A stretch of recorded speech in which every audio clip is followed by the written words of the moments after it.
ఫలితాలు చూస్తే as of today interesting ఏంటంటే ఆపరేషన్ సింధూర్ తర్వాత మనం మల్టీ పార్టీ డిప్లొమసీలో ప్రపంచమంతా మన ఎంపీలు తిరిగారు. I don't think our MPs have gone to any of these countries.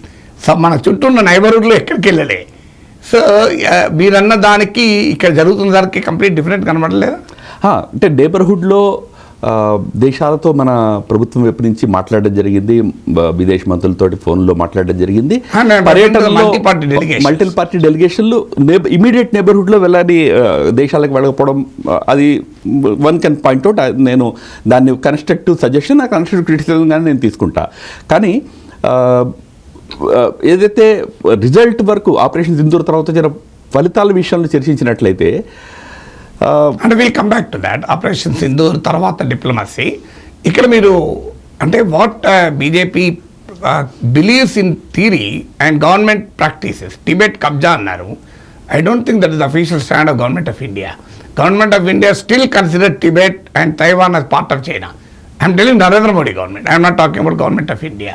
Still considers Tibet and Taiwan as part of China. తప్ప వన్ చైనా పాలసీకి కట్టుబడి ఉన్నాము మనము as of today. I think తప్పకుండా వన్ చైనా పాలసీకి మనం కట్టుబడి ఉన్నాము.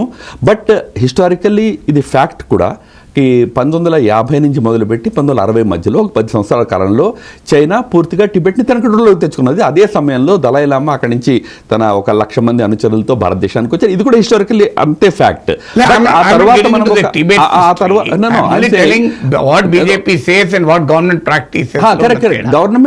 Government is a continuum. ఇవాళ గవర్నమెంట్ బీజేపీ ఉంటుంది. ఫారిన్ పాలసీలో కూడా at one level everything is a continuum. Nehru గారి విధానము ఇవాళ కూడా కొన్ని విషయాల్లో ఫాలో అవుతాం మనం. బట్ మీరు నెహ్రూ అన్నారు కదా, sorry to disturb you. One of the fine fascinating parts of this book, I read this book.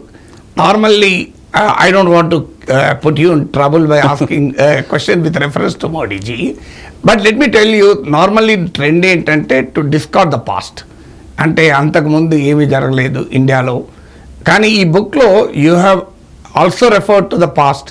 Foreign policy ఇప్పుడు కూడా అన్నారు మీరు కంటిన్యూ అని. PV Narasimha Rao is a Congress government. మీరు నరసింహారావు అన్నారు, కాంగ్రెస్ గవర్నమెంట్ అవునన్నా కాదన్నా. వాళ్ళు అనుసరించిన లుక్ ఈస్ట్ పాలసీ కంటిన్యూషన్ అన్నారు. ఈవెన్ ఇండియన్ ఓషన్ రీజన్లో కూడా I think it was a Congress government we started the Indian ocean rim association for regional cooperation. Indian ocean initiative తీసుకున్నది. So it's good thing also. ప్రభుత్వాలు అనేది continuity and change ఉండాలి.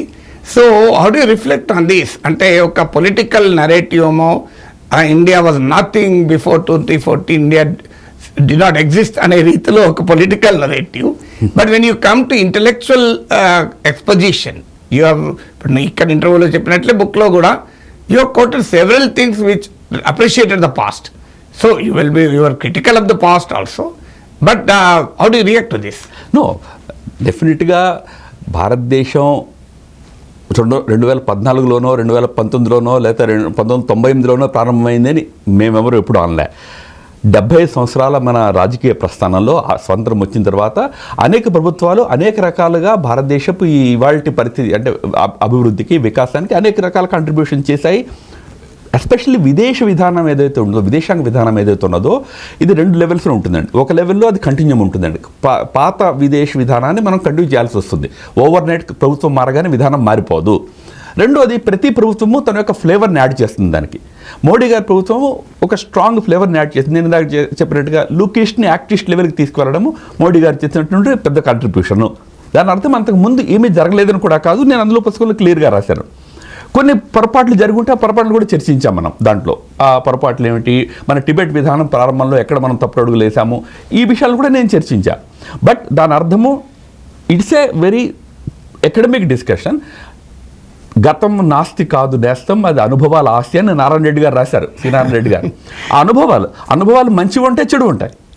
అన్ని అనుభవాల్ని మనం ఆ అనుభవాల్ని స్వాగతం చేసుకుని భావికి స్వాగతం పలకాలని రాశారు ఆయన. వాటిని యూ షుడ్ ఇంటర్నలైజ్ దెమ్. కాబట్టి రిజెక్ట్ చేయడము అనేది మా విధానం కాదు, అది సరైనది కూడా కాదు. అది వ్యూవర్ విల్ డిసైడ్. మీరు రామాధవ్ గారు రిజెక్ట్ చేయలేదు, రామాధవ్ గారు అప్రిషియేట్ చేశారు ఈ పుస్తకంలో. సో ఈ was equally critical and equally appreciative of the past.